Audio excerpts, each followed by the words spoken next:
Hello. I am Charles Feltman. At least that's what my driver's license tells me. And I generally trust it. So we're going to go with that today. Okay. Hello, Charles Feltman. It's nice to meet you. My name is Ela Edgar, and we are here for another episode of Trust on Purpose. Do you want to set us up for this one, or am I diving in? Why don't you? Because it was your idea, so I'm going to make you do it. Okay. So I think that I might get a bit spicy about this because there's a number of things happening in my life right now that are pointing to this interesting conundrum of being dissatisfied. And so as Charles and I were having the conversation before the conversation, I was telling a story about how this is happening with an organization.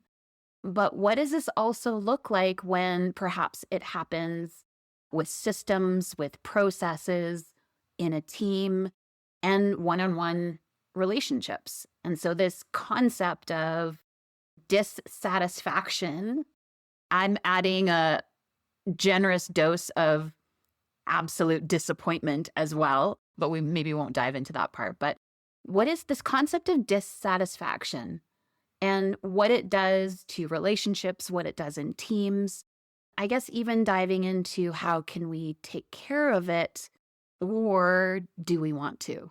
So I'm going to pause there as I've set that up. What comes to mind first for you, Charles? Yes. So this idea, and as we talked a little bit about before the conversation we're in right now, when I'm dissatisfied in a situation, I'm typically going to turn it over in my mind and keep turning it over in my mind. It's kind of like resentment, but not quite.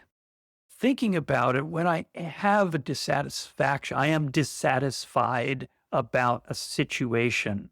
Like you mentioned, there's situations with an organization, or situations with someone who provides us with a service. There's some situations in work where I might be dissatisfied with something that went down between me and another person I work with.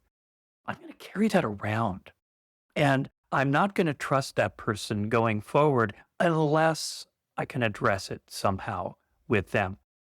So one of the things that is part of this is if it's a dissatisfaction with someone, another individual, there's a better chance that we'll be able to work it out because we can talk one-on-one with each other. Not always. It doesn't always work that way. When it's a dissatisfaction with a large organization that's in effect unreachable in some cases, we can't work it out.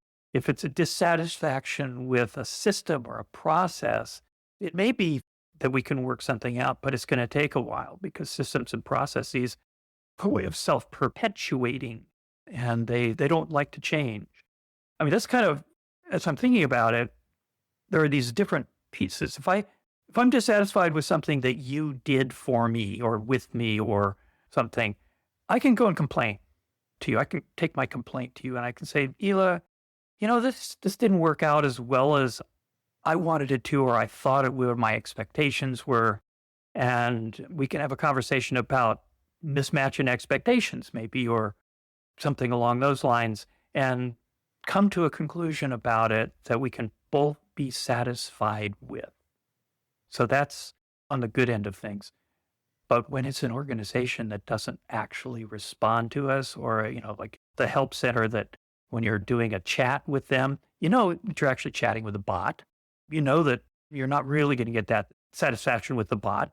How do you deal with that? What does that do for trust? And what does that do for our blood pressure? For God's sake. Oh my God. Like the level of stress.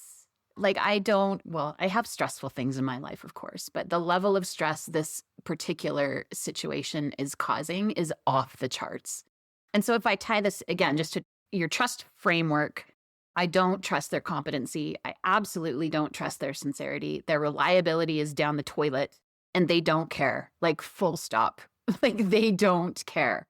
And I'm really quite helpless in voicing or escalating my dissatisfaction. And I know I'm one client in tens of hundreds of thousands with this particular organization.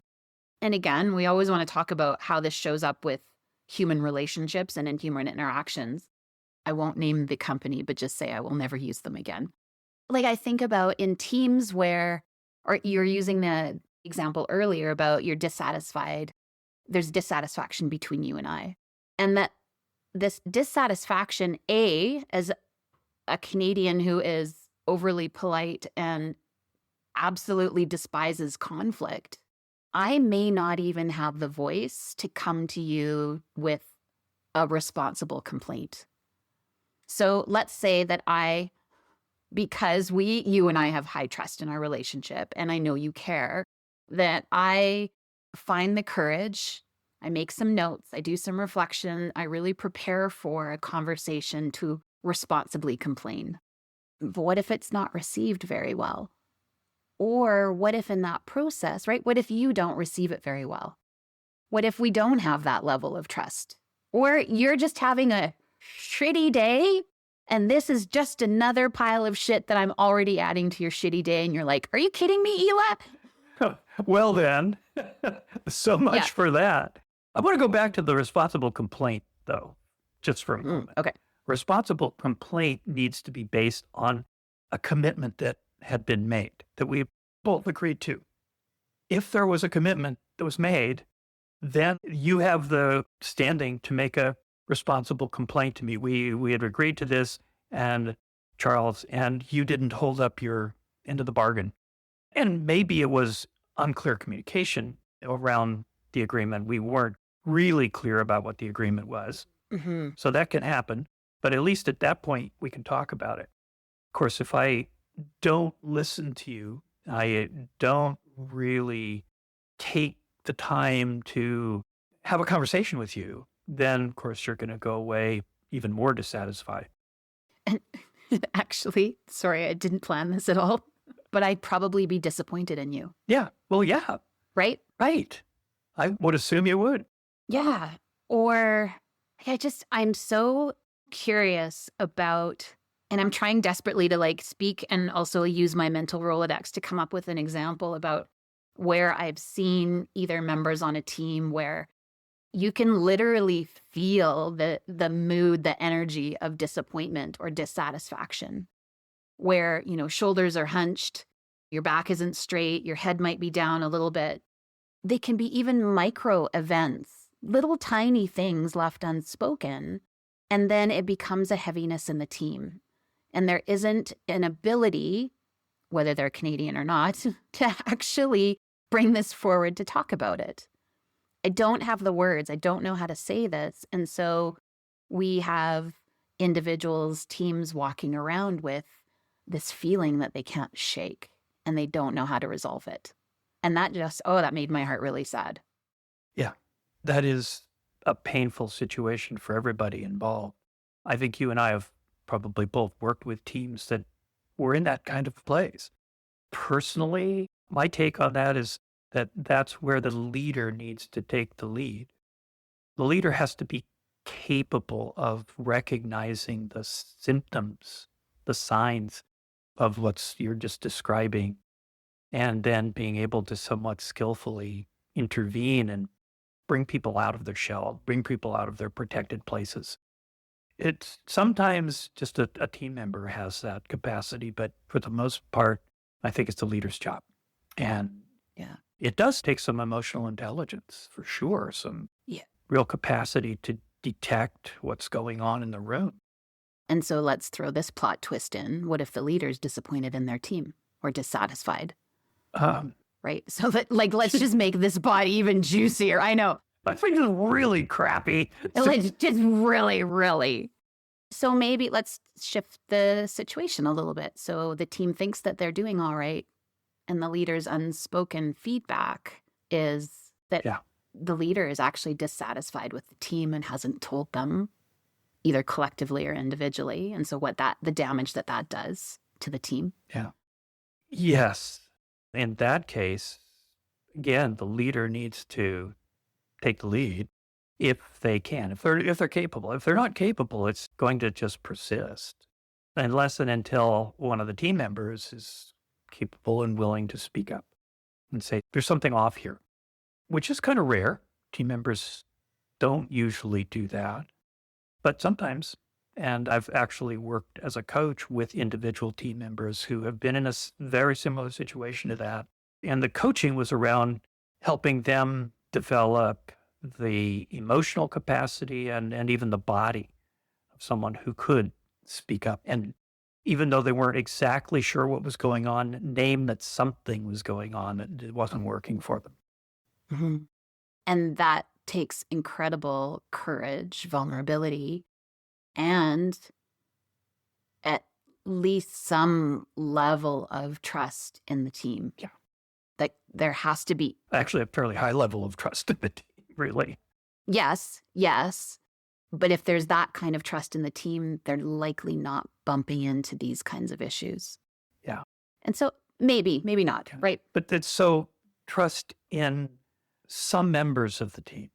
So I know I have some allies if I'm going to do this. Yes. Who are going to stand by me when I stick my neck out like this. Yeah. I love that you're adding the leader can really take an important position here and support the team. So whether it's dissatisfaction from the leader to the team or even sensing that there's dissatisfaction, and I would even say declare dissatisfaction. It's okay to do that. Here's what we thought this project or, how this was going to roll out. Here's how it actually did. I will say that I'm disappointed and here's why. That I had high hopes for this. Or I see how the team was stretched really thin and there's no way we could have produced what I expected. So making it not about another person, but it's still okay to declare dissatisfaction. Not everything goes well. Oh my gosh, I'm thinking about that. Amy Edmondson's video about failure. And there's a piece in there that Julia Child is live on national TV and she flips an omelet and misses the pan. And she's like, it's just an omelet. Yes. So I think there's also this energy or like disappointment is bad. Yeah. Or dissatisfaction is bad. And actually it's not at all. It's pointing to what might need taken care of, what might need to be done differently next time, or, a multitude of things. Yeah. And so even just declaring it can open a conversation. So let me ask you, Mm-hmm. you've declared your dissatisfaction with this company that you've talked about dealing with. Has that changed anything for you, having declared your dissatisfaction? Oh, has that changed? Yes, actually, because I felt like I was alone in it. And I also kind of had a story going on in my head that it was my fault.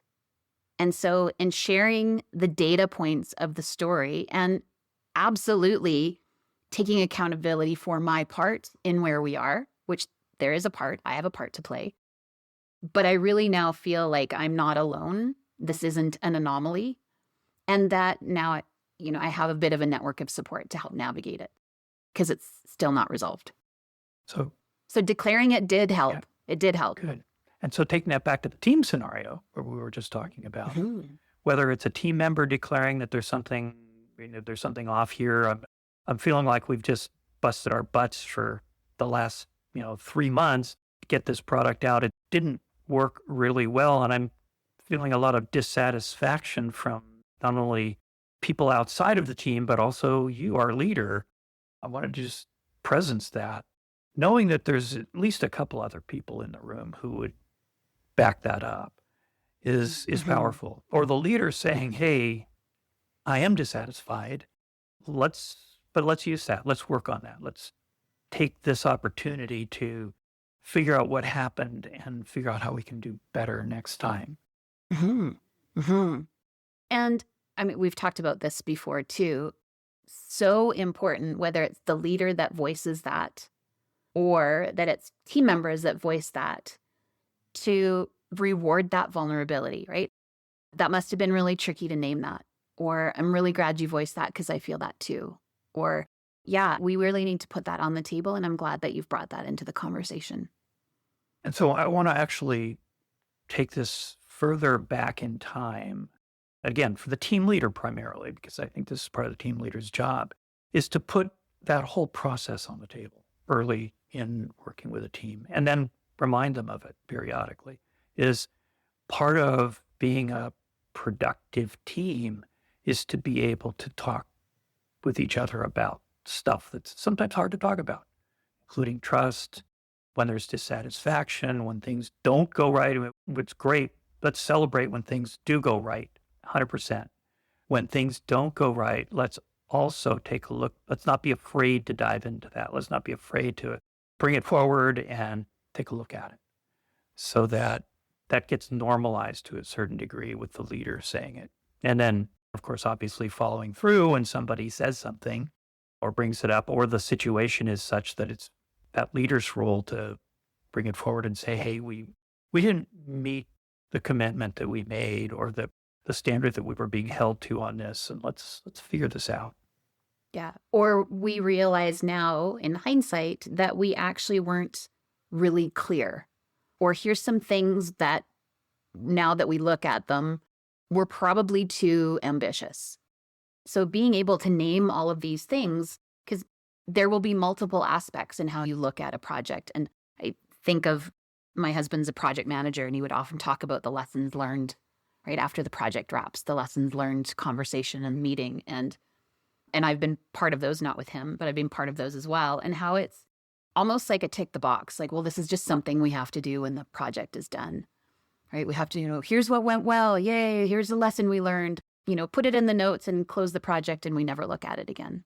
But how much value comes from being able to name and talk about all of the parts of the project or the output or the goal or whatever it is, how valuable it is to talk about even the things that are not super shiny or sparkly, right? Like frustration or disappointment or all sorts of things. Yes.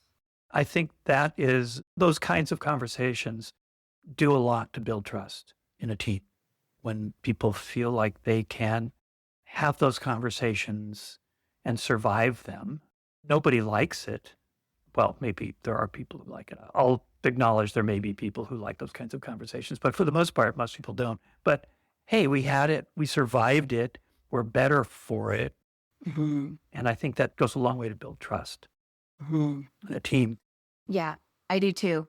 So now, I think this is a great topic, of course. But as we dive in, I'm like, oh, there's another layer I want to add. And Charles is, oh my gosh, now what are you going to do? What plot twist is coming? What came to mind for me during this conversation is what happens when I actually am dissatisfied with my own output or my own behaviors. What does? Yeah. I'm curious now. What does happen for you when you're dissatisfied with your own something that you've done? Well, my immediate is that I often busy myself with something else so that I don't have to feel it or acknowledge it, but then it festers. Then it's like, no. And it's at 3:00 in the morning, itty bitty sheety committee is like, no, we're not going to let you let this one rest. It can be incredibly uncomfortable to acknowledge dissatisfaction with self, not as a person, but in our own output or our behaviors or something we've done or said. It can be uncomfortable to feel that and then acknowledge it. And then what do we want to do about it? In recent months, I think a learning for me has been that when I spread myself too thin, when I overcommit myself, then I can be disappointed with the output because I haven't given myself enough time and space. And by intentionally leaving appropriate time and space and not Tetrising my schedule anymore, then I can be really clear on what I'm committed to and also be really clear on what are my standards or conditions of satisfaction. And as any human, I can also bump into, oh, I've been working on this. I'm feeling disappointment. And I actually realize it's because I didn't create any clear standards or expectations. I just jumped into doing. So what you I think what you're pointing to there is that you started doing what you habitually have done. The old, if you always do what you've always done, you always get what you've always gotten. Is that what I'm hearing? Is that's an example of that you just automatically start behaving. And I do this too all the time. Okay, I'm going to change this. There's a lot of good work out there on how to change a habit, but even that's like hard, right? Hmm. I had some issue with my right knee and right leg, and I've been getting physical therapy, which requires the physical therapist says, here are these stretches and here are these exercises you can do that will change that. And I start out the first day, I do all of them. Yay. Second day, I do some of them, but I don't quite get through all of them. Okay. The third day, it's just back to, not doing any of them, just doing what I normally do during a day. And then I'm really dissatisfied with the result of that because the pain is back.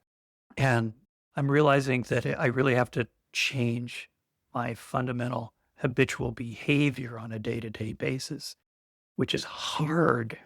Hmm. It's not something that comes easy.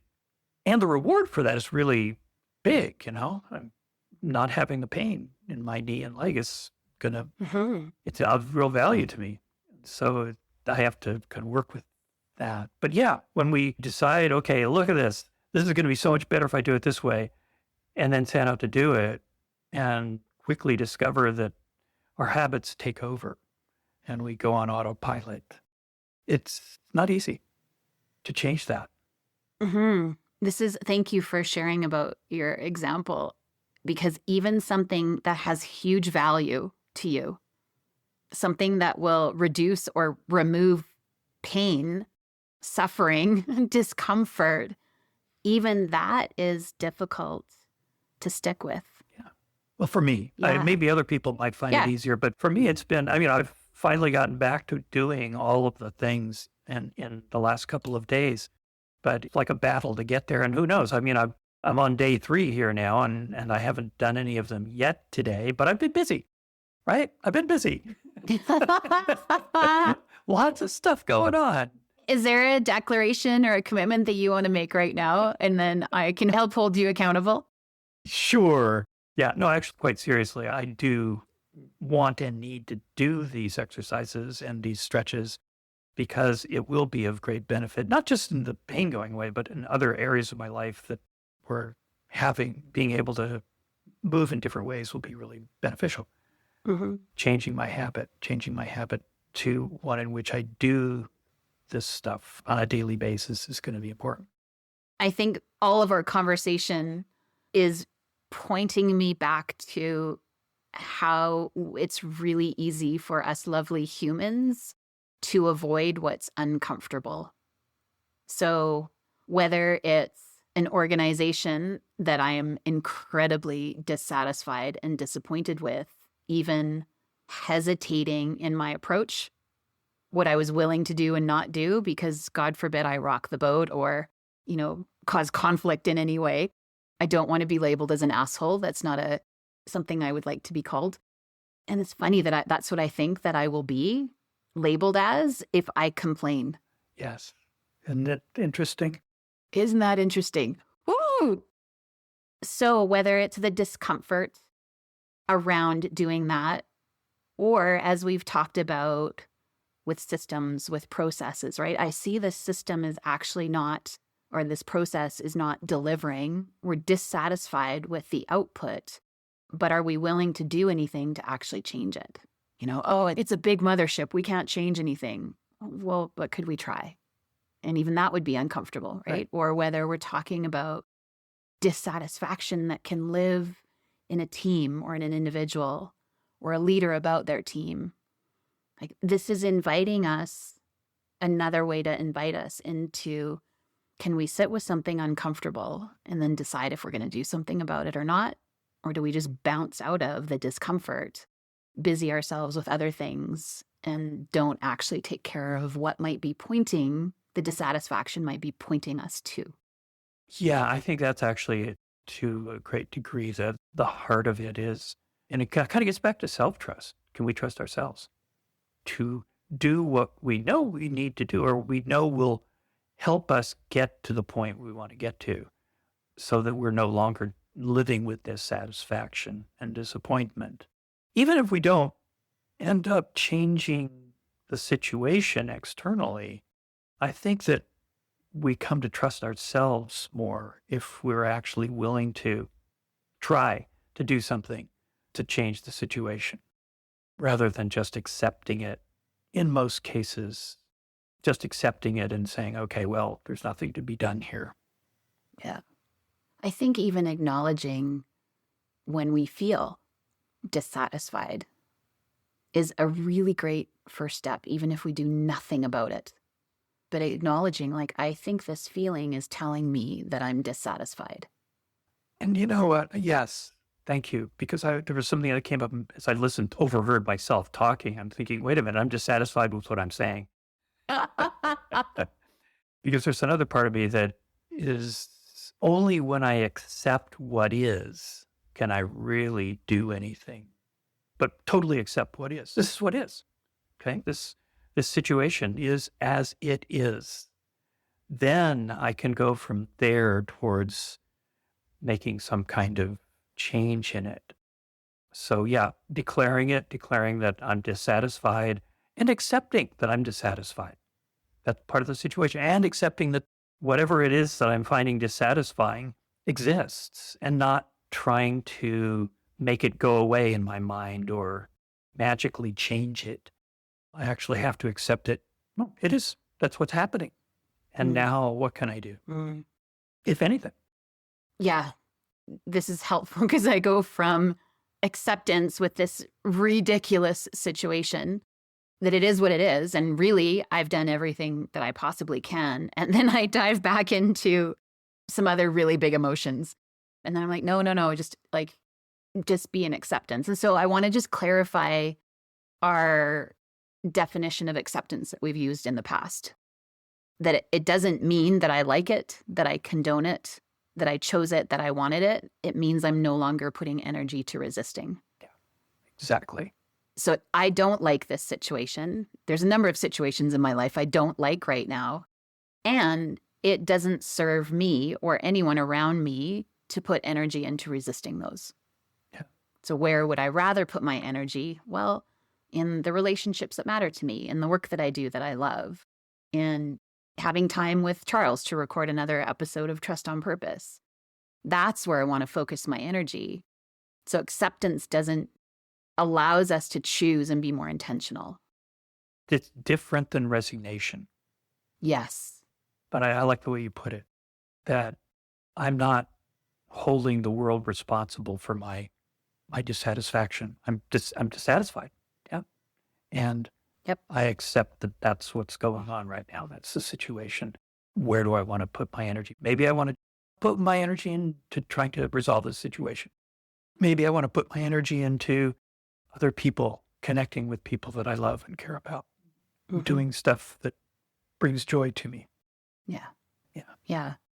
Can you talk about what resignation means? Well, resignation is not a bad thing. I want to say that up front. The story that goes with resignation is nothing's going to change. Nothing's going to be different. And there's nothing that I can do about it.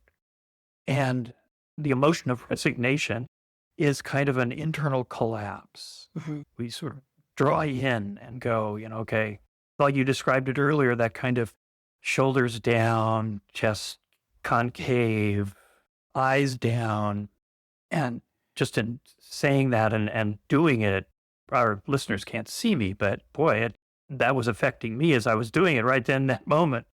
So that emotion of resignation takes us to a place where actually disappointment is kind of part of resignation. We're disappointed and we don't want to be disappointed again, which often is the foundation or the headwaters of cynicism.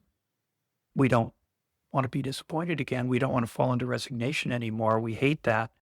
So let's sabotage anything around us that might possibly take us to a place where we could yet again be disappointed. Which leads us back to, I think, an ongoing invitation in our human lived experience is that we find ways to sit with what is uncomfortable, whether it's temporary or longer term, because the cost of pushing it away or Again, the listeners can't see me, but I'm like shoving things down into my body, which I did for many years, Tetrising things. Like, I'm not going to deal with it. I'm not going to look at that. We're going to pack it in a box, put a chain lock around it.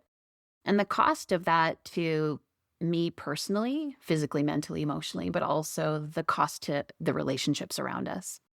And that every single emotion is important and has a purpose, Yes. even the ones that are wildly uncomfortable. Yeah. And I would say that resignation is also a place where we can rest. Oh, I love that. Thank you. Yeah.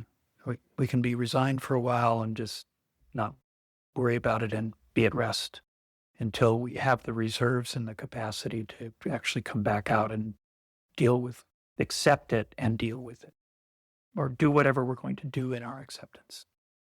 I think we probably, at the end of our conversation today about dissatisfaction and disappointment, and just bring it to an end. Thank you, Ela, this has been a good conversation. I really appreciate it. I'm taking some value out of it myself. Me too. I look forward to our next conversation. And for now, to all of our listeners, I hope you have a wonderful week, month, whatever. Year.